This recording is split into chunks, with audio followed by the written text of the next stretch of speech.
हसन साहब, पिछले 24 घंटों में सबसे बड़ी कंट्रोवर्सी, तनाज़ा, स्कैंडल और खबर एक डायरी के चंद और आंख हैं। एक फरीक का दावा है कि ये डायरी बुशरा बीबी की है, जबकि दूसरा फरीक इसको डिनाई कर रहा है। आप दोनों में से किस फरीक के साथ हैं? मैं किसी फरीक के साथ नहीं हूं। मैं सिर्फ और सिर्फ अक्ल, लॉजिक, दलील, साइंस और टेक्नोलॉजी के साथ हूं। और जबकि ये दोनों फरीक बुनियादी तौर पे अक्लों पैदल हैं, वरना कोई कंट्रोवर्सी नहीं है, कोई स्कैंडल नहीं है, कोई ख़बर नहीं है। मैं बताता हूँ आपको। अच्छा, पहली बात तो ये है कि मैंने टीवी पे देखा है, उसका अक्स देखा है, तो मुझे हैंडराइटिंग लगी है किसी अनपढ़ घराने के छोटे बच्चे की। हमारे ज़माने में ये होता था कि पढ़े लिखे ख़ानदानों में बच्चों की हैंडराइटिंग पे फोकस करते थे बुज़ुर्ग, बहुत तवज्जो दी जाती थी। बहरहाल ये तो लगता है किसी बच्चे का 5, 4, 6, 8 साल के, और वो भी अनपढ़ घराने के बच्चे का अजीबो गरीब सी वो टूटी पजी लंगड़ी लोली किस्म की हैंडराइटिंग। बट एनीवे, आपके सवाल का जवाब ये है कि मैं ना इसके ना उसके, मैं तो लॉजिक के साथ हूँ। अच्छा, लॉजिक क्या है, इसमें रौला क्या है? यानी ये घटिया दिमागों की आखिरी इंतहा है। एक फरीक डिनाई, हम तो वो लोग हैं, हमारा तो अजानों के वक्त पे इत्तेफाक नहीं, हमारा ईदों पे इत्तेफाक नहीं, हमारा छोड़ो, इस पे क्या होना है। असल बात ये है किस ज़माने में रह रहे हो। मतलब मैं टेम्परिंग भी नहीं कर सकता। आप मेरे ब्लड का सैंपल लो, मेरा ब्लड ग्रुप बता दो, घटिया सी लैब बता देगी, मैं जितना मर्जी चालाकी कर लूँ उसमें। तो इसी तरह हैंडराइटिंग एक्सपर्ट्स होते हैं दुनिया में भाई। घिसी पिटी बात है, पाकिस्तान में से 3-4 का एक को पैनल बनाओ, ले लो हैंडराइटिंग एक्सपर्ट्स। अच्छा, एक पीटीआई का और एक बुशरा साहबा का नुमाइंदा या दो बैठे हों, उनके सामने वो लिखें, लिख के बता दें दोनों हैंडराइटिंग्स, जितनी मर्जी टेम्परिंग कर लो आप। मेरी हैंडराइटिंग लिखी हुई अच्छी पैड़ी, मैं जितनी मर्जी हेरा फेरी कर लूं, हैंडराइटिंग एक्सपर्ट बता देगा कि हैंडराइटिंग किसकी है। सो इसमें तो मुझे नहीं समझ आती कि इसमें स्कैंडल क्या है और ख़बर क्या है और तनाज़ा क्या, कुछ भी नहीं है। बुशरा बीबी उनके सामने तहरीर लिखें और इस तहरीर के साथ उसका मुवाजना हो, और जो प्रोफेशनल्स हैं, अच्छा एक एंगल हो सकता है, पाकिस्तान के अगर लोग होंगे वो वैसे ही मशकूक होते हैं, हम तो सारे के सारे ही मशकूक हैं। वो कोई कहेगा पैसा, या कोई कहेगा हुकूमती दबाव या फलां टमकां, नहीं तो बाहर से मंगा लो। वो तुम्हें तो अपने ख़जाने रिकॉर्डिंग जैसे निकालने के लिए बाहर से बंदों की मदद की ज़रूरत होती है। तुम तो अपना तेल हो तो वो निकालने के काबिल नहीं हो, तो बाहर से 2 बंदे मंगा लो, या अपनी निगरानी में बुशरा बीबी के वो लिखवाओ एक आध पैरा, 7 डायरी के 2 वर्के फाड़ो उनको भेज दो, अल्लाह अल्लाह खैर चला। ये कौन सा काम? लेकिन ये होना चाहिए, होना चाहिए। इससे बहुत सारे उकदे हल हो सकते हैं। बेशक हसन साहब, आपने तो मसले का हल बता दिया, और किसी को न जाने ऐसा ख्याल क्यों नहीं आया। वैसे बुशरा बीबी की मुबैना डायरी में जो तहरीर सामने आई है, उसके मुताबिक कप्तान सुबह उठते कहवा, शहद और जूस पीता है, दोपहर को कबाब और मछली खाता है, गवर्नर राज लगे तो कानूनी चाराजोई और शहर बंद करने की तैयारी की जाए, पहिया जाम हड़ताल की जाए, इनकलाब के लिए जहन साजी की हिदायत वगैरह वगैरह। इस बारे में आप क्या कहेंगे? नहीं, इस पे मैंने क्या कहना है। देखो जी, कहवा है, शहद है, जूस है, दोपहर को कबाब और मछली है, तो इसमें ये तो कोई काबिल ज़िक्र बातें नहीं हैं।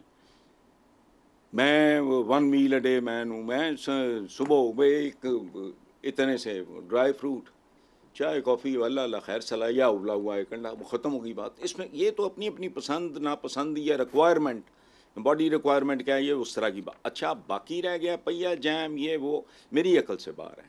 हाउस वाइफ, स्पेशली एक इबादत गुजार खातून, I don't think it is, लेकिन हो नहीं हो, मैं कौन होता हूँ फैसला करने वाला कि पहिया जाम हड़ताल, इनकलाब। और यह एक और बात मैं आपको बताऊँ, ये आप सुन लो और हमारे प्रोग्राम के तवस्सुत से हमारा यूथ सुन ले, इनकलाब का लफ्ज़ इंतहाई लग़्व, अहमकाना और फजूल है। अच्छा। सरतापा जहालत है। किधर का ये इज़्म उज़म, कम्युनिज्म तो सोशलिज्म तो मार्क्सिज्म तो फलानाइज्म, इनकलाब ये पुराने ज़मानों की बातें हैं, वो और मानों में है। अब इनकलाब 24 घंटे, वो सदियों बाद आया करता था कोई इनकलाब। अब याद रखना हमारी बर्बादी का जो, जिससे मैं खौफजदा हूँ, जिस पे मैं मातम करता रहता हूँ, अब इनकलाब 24 घंटों में 48 बार आ रहा है। इनकलाब की डेफिनेशन बदल गई है, इनकलाब का जिस्म बदल गया है, इसकी रूह बदल गई है, इसकी अप्रोच बदल गई है, इसकी डेफिनेशन बदल चुकी है। हर नई इजाद के साथ याद रखो एक इतना खौफनाक इनकलाब, ये बेचते ही कुछ नहीं, रूस का इनकलाब तो फलां का, तो ईरान का तो फलाना, वो क्या रशियन रेवोल्यूशन तो फ्रेंच रेवोल्यूशन, ये इनकी कोई औकात नहीं। ये जो इनकलाब आ रहे हैं, हम आर्टिफिशियल इंटेलिजेंस का है, वो बात सुनो, तुम्हारे दिल फेफड़े कलेजियाँ बहन सारा कुछ, वो अपने वो क्या कहते हैं उसको, अंतड़ियाँ सारा कुछ चेंज हो रहा है। किधर फिर रहे हो? ये इनकलाब नहीं, कोई तसव्वुर था? बात सुनो, शाहजहान बर्बाद कैसे हुआ? औरंगजेब आलमगीर क्यों आया? कब सो गई थी शाहजहां को?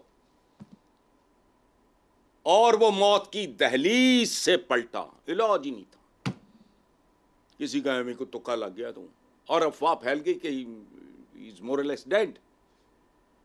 हम इतने ढीठ किस्म के लोग हैं, बड़ी से बड़ी इजाद आती है, हैरान नहीं होते, चवलों की तरह उसका फायदा उठाना शुरू कर देते हैं। वो कभी सोचा है एक मामूली एक्सरे मशीन जिसकी अब औकात ही नहीं रह गई, क्या बड़ा मोजा है वो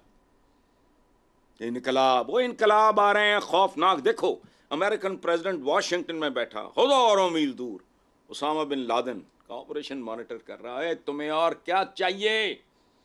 ये इनकलाब।